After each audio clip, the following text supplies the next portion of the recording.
Hello everyone, how to Tuts back with another new video, and in this video I'll guide you how to log out all the device in our Instagram account from PC.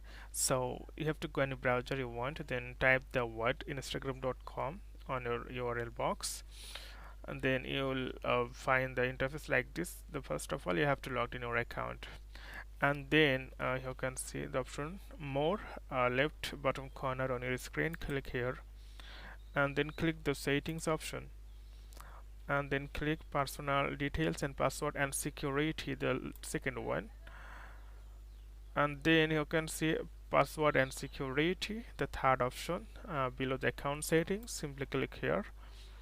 Then where you are logged in, it means that if you click here you will see how many people, how many devices logged in your account. Simply click again. Then you can see there are 3 or 4 account.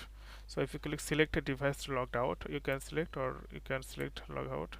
Then you can mark all them, then log out, then other device, like logged out all the device. So it's really easy, friend, and then log out. So today is no more, and see you in the next video.